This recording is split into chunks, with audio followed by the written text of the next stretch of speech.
ತಾಲೂಕಿನ ಸರ್ಕಾರಿ ಆಸ್ಪತ್ರೆಯಲ್ಲಿ ಕಳೆದ 3 ವರ್ಷಗಳಿಂದ ಹಲವಾರು ಸಮಸ್ಯೆಗಳು ಕಾಡುತ್ತಿದ್ದು ಇದನ್ನ ಪರಿಹರಿಸುವ ನಿಟ್ಟಿನಲ್ಲಿ ಆರೋಗ್ಯ ಇಲಾಖೆ ಮಾತ್ರ ಜಾಣ ಮೌನ ವಹಿಸ್ತಾ ಇದೆ.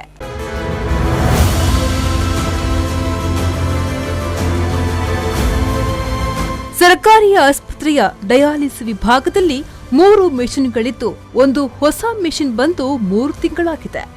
ಇದನ್ನ ಬಳಕೆ ಮಾಡುವಲ್ಲಿ ಸರ್ಕಾರಿ ಆಸ್ಪತ್ರೆಯ ಆಡಳಿತ ವಿಭಾಗ ವಿಫಲವಾಗಿದೆ.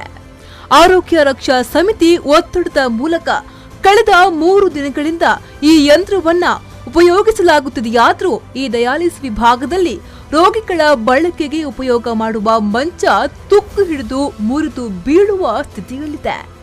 ಡಯಾಲಿಸಿಸ್ಗಾಗಿ ಬರುವ ರೋಗಿಗಳ ಸಂಖ್ಯೆ ಹೆಚ್ಚಿದ್ದು ಈಗಾಗಲೇ 46 ಮಂದಿ ಕಾಯುವವರ ಪಟ್ಟಿಯಲ್ಲಿದ್ದಾರೆ.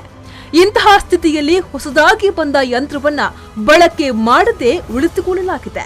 ಈ ವಿಭಾಗದಲ್ಲಿ ಮುರಿದು ಬೀಳುವ ಸ್ಥಿತಿಯಲ್ಲಿರುವ ಮಂಚವನ್ನು ಬದಲಿಸುವ ಚಿಂತನೆಯ ಕೆಲಸ ಆಡಳಿತ ವೈದ್ಯಾಧಿಕಾರಿ ನಡೆಸ್ತಾ ಇಲ್ಲ ಎಂದು ಶಾಸಕರ ಅಧ್ಯಕ್ಷತೆಯ ಆರೋಗ್ಯ ರಕ್ಷಾ ಸಮಿತಿ ಆರೋಪಿಸಿದೆ.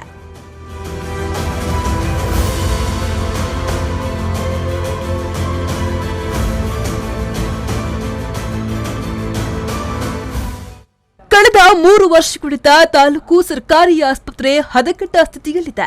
ಇದನ್ನ ಸುಧಾರಿಸುವ ಮನಸ್ಥಿತಿ ಇಲ್ಲಿನ ಆಡಳಿತ ವೈದ್ಯಾಧಿಕಾರಿಗೆ ಇಲ್ಲ. ಜಿಲ್ಲಾ ಆರೋಗ್ಯಾಧಿಕಾರಿಗೆ ದೂರನ್ನ ನೀಡಿದ್ರೆ ಯಾವುದೇ ಪ್ರಯೋಜನವಾಗಿಲ್ಲ. ಕಳೆದ 3 ವರ್ಷಗಳಿಂದ ಈ ಆಸ್ಪತ್ರೆಯಲ್ಲಿ ಹೆರಿಗೆ ತಜ್ಞರಿಲ್ಲ. ಬರಗಾಲ ಪೀಡಿತ ಪ್ರದೇಶದಲ್ಲೂ ಸರ್ಕಾರಿ ಆಸ್ಪತ್ರೆಗಳಿಗೆ ಹೆರಿಗೆ ತಜ್ಞರು ಸಿಗುತ್ತಾರೆ. ಆದರೆ ಪುತ್ತೂರು ಸರ್ಕಾರಿ ಆಸ್ಪತ್ರೆಗೆ ಮಾತ್ರ 3 ವರ್ಷವಾದರೂ ಹೆರಿಗೆ ತಜ್ಞರು ಸಿಕ್ಕಿಲ್ಲ. ಇಲ್ಲೇ ಇರುವ ವೈದ್ಯಾಧಿಕಾರಿಗಳು ಇಲ್ಲಿನ ಅವ್ಯವಸ್ಥೆಯನ್ನ ಕಂಡು ನಾವು ಬೇರೆ ಕಡೆಗೆ ಹೋಗುವುದಾಗಿ ಹೇಳುತ್ತಿದ್ದಾರೆ. ಹೀಗಾದ್ರೆ ಆಸ್ಪತ್ರೆಯ ಗತಿ ಅಧೋಗತಿಯಾಗುತ್ತದೆ. ಇದಕ್ಕೆ ರಾಜ್ಯ ಆರೋಗ್ಯ ಇಲಾಖೆ ಹೊಣೆ ಎಂದು ಆರೋಗ್ಯ ರಕ್ಷಾ ಸಮಿತಿಯ ಸದಸ್ಯರಾದ ಡಾಕ್ಟರ್ ರಾಘವೇಂದ್ರ ಪ್ರಸಾದ್ ಹಾಗೂ ರಫೀಕ್ ದರ್ಪೆ ದೂರಿದ್ದಾರೆ. ಪುತ್ತೂರು ಬರಗಾಲ ಪೀಡಿತ ಪ್ರದೇಶ ಏನಲ್ಲ, ಯಾಕೆಂದ್ರೆ ಉತ್ತರ ಕರ್ನಾಟಕದ ಬರಗಾಲ ಪೀಡಿತ ಪ್ರದೇಶಗಳಿಗೆ ಹೆರಿಗೆ ತಜ್ಞರು ಸಿಗ್ತಾರೆ, ಪುತ್ತೂರಿಗೆ ಸಿಗ್ತಾ ಇಲ್ಲ ಅಂತ ಹೇಳಿದ್ರೆ ಇದರ ಅರ್ಥ ಏನು ಅಂದ್ರೆ ನಮಗೆ ಒಂದು ಜನತೆಗೆ ಪುತ್ತೂರು ನಾಗರಿಕರಿಗೆ ಸಂಶಯ ಬರ್ತಾ ಇದೆ. ಬಹುಶಃ ಆರೋಗ್ಯ ಇಲಾಖೆ ಅಧಿಕಾರಿಗಳು, ಆರೋಗ್ಯ ಇಲಾಖೆಗೆ ಸಂಬಂಧಪಟ್ಟವರು ಮತ್ತು ಇಲ್ಲಿಯ ಖಾಸಗಿ ಆಸ್ಪತ್ರೆಗಳು ಇವುಗಳ ನಡುವೆ ಏನಾದರೂ ಒಳ ಒಪ್ಪಂದ ಆಗಿದೆಯಾ? ಸರ್ಕಾರಿ ಆಸ್ಪತ್ರೆಗೆ ಬರುವ ರೋಗಿಗಳನ್ನು ಖಾಸಗಿ ಆಸ್ಪತ್ರೆಗಳಿಗೆ, ಹೆರಿಗೆಗೆ ಬರುವಂತಹ ರೋಗಿಗಳನ್ನು ಖಾಸಗಿ ಆಸ್ಪತ್ರೆಗಳಿಗೆ ರವಾನಿಸುವಂತಹ ಒಂದು ಒಳ ಒಪ್ಪಂದ ಅಥವಾ ಒಂದು ಲಾಬಿ ನಡೀತಾ ಇದೆ ಎಂಬ ಒಂದು ಸಂದೇಹ ಪುತ್ತೂರಿನ ನಾಗರಿಕರಿಗೆ ಬರ್ತಾ ಇದೆ.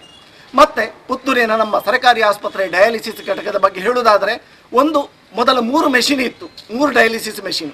ಈಗ 4ನೇ ಡಯಾಲಿಸಿಸ್ ಹೊಸ ಮೆಷಿನ್ ಬಂದಿದೆ.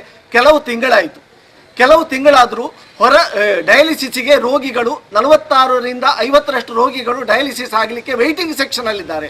ಆದರೂ ಕೂಡ ಕೆಲವು ತಿಂಗಳಾದರೂ ಕೂಡ ಈ ಹೊಸ ಮೆಷಿನ್ ಅನ್ನು ಹಾಗೆ ಇಟ್ಟಿದ್ದಾರೆ, ಕಾರ್ಯಾರಂಭ ಮಾಡದೆ. ಅನೀಶ್ ಕುಮಾರ್, ವಿ4 ನ್ಯೂಸ್, ಪುತ್ತೂರು.